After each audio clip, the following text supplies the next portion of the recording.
practice of meeting our future self to realize what we need to release, because it's all about releasing, it's all about letting go. And right now I feel like it's not so much about forcing anything, but truly just recognizing what is not allowing us to be who we came here to be. There's many old programs that are kind of falling apart, also within our subconscious minds. And as that process is happening, we are realizing more and more of the false stories we've been telling to ourselves. And it's a great time to recognize them, become aware of your thoughts and feelings, and recognize when you're trying to control a situation. Reflect in meditation.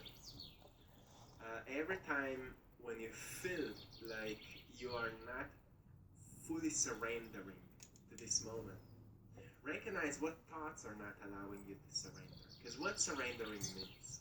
Well, when there was a time when you've been completely happy with your life, you've surrendered everything. You forgot actually what's your desirable outcome, and often those desires just came to you, right? I know that for myself it happened so many times until now. And every time that the greatest things happened to me, they happened at the times when I was the happiest, when I was the most in love with the process of whatever I'm doing. So I've learned that all I need to develop in my life is love for whatever I'm doing. So I need to fall in love with the process of doing whatever I'm doing. And that's actually a skill, because we've been trained to worry, and you may wake up and find yourself worrying about everything. And worry will not bring you closer to feeling inspired to take action. Right now, energy for taking action is really, really strong, so you may feel motivated, but some worries and fears may be holding you back. Those are emotions, and all the thoughts that are triggering and awakening these emotions. It can only be released if you recognize them.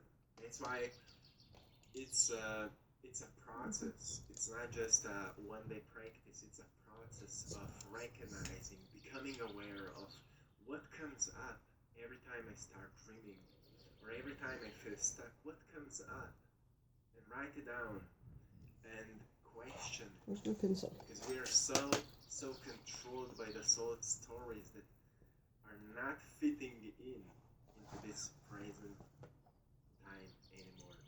But you need to release it, and release can happen through awareness, right? So reflect on it in meditation while meeting your future self. It will help you so much, because every time that thought will come up, that awakens fear, thought that awakens worry, every time it will come up, you can say to yourself, well, it's not mine anymore. I don't trust you, and you focus on that wanting future. And you ask yourself, well, what you want to do today to get closer to that destination, right? And think about your future version of yourself. That will inspire you. Think about how great you can become if you do what you feel that you need to do. And then the second thing that will help you through that process, embracing your inner wisdom and embracing the positive changes that are happening for you right now, is to expect the outcome, but don't force it to happen. What Neville Goddard said, he said, the moment you accept the wish as an accomplished fact, the subconscious finds means for its realization. And that saying is really powerful when we start to really understand what it means. He said the moment you accept the wish as an accomplished fact, it means that whatever you desire to experience, you start thinking about it as it's already real. Like, how would you be behaving if that thing would already be present? Because often we have such a strong wish that something would be present, but once it is present, it doesn't bring us the unexpected satisfaction, right? Have you experienced that? That you wanted something in the past and then you experienced it and it didn't brought you that wanting satisfaction. Because we are never satisfied because we've experienced something. We are satisfied only if we know how to enjoy with what we are experiencing. That's why the whole point here is not to wish that something would happen, but live as everything is already in excess for you.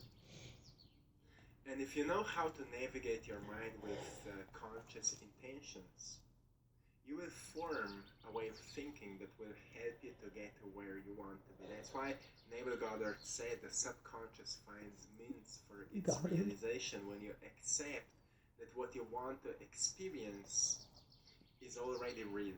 Maybe not in your present reality, but in the field of potentials. Every time you have that intention, every time you have that dream, it's already real. It's already coming towards you.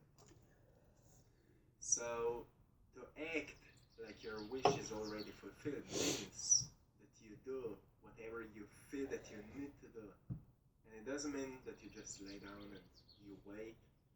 It means that you do your job.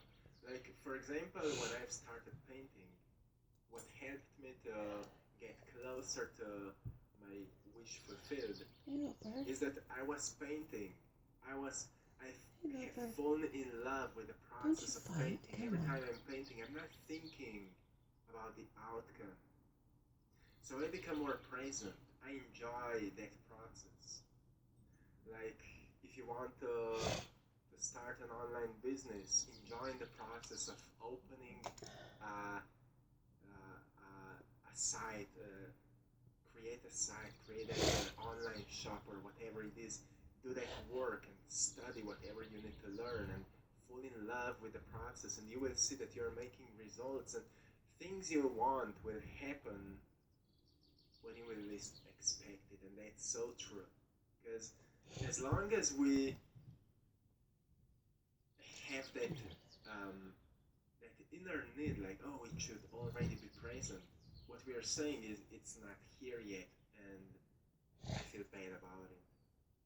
But when we fall in love with the process, what happens is that we start to feel like we are so happy already because everything is flowing, everything is coming to us. So we stop chasing things, but we become a magnet for things. And that is just a change in our attitude. A change in our attitude. Often our impatience and desire for control come from our expectations. But we need to have an expectation for the wanting outcome. But we shouldn't force it to happen. We should stay at the same time open, because sometimes what we want is not what we truly need. So sometimes our desires may come in different forms that we've expected. But we need to understand that what is finding us is the best for our evolution. And at some point we will understand it. That's why we need to learn to stop judging things, but actually start learning what's the meaning behind them. Like, why I needed to experience that. And asking ourselves, am I giving my all? Am I giving my all right now? Or could I give more? Right? Am I serving to the greatest or to the best of my abilities right now? Or am I holding myself back because of certain reasons? Work on that, because that is really, really important. So, my friends, when it comes to being patient, it's like any skill. Patience requires practice. If you start with some small things, like, sometimes we find ourselves waiting in line, and you may recognize like a tension starts rising within you, and just calm yourself down and train yourself to be patient. Sometimes in traffic waiting, it's the same thing.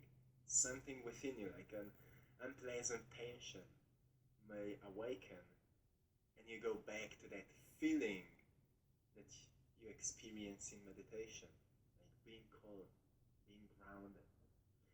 And you start training yourself to be grounded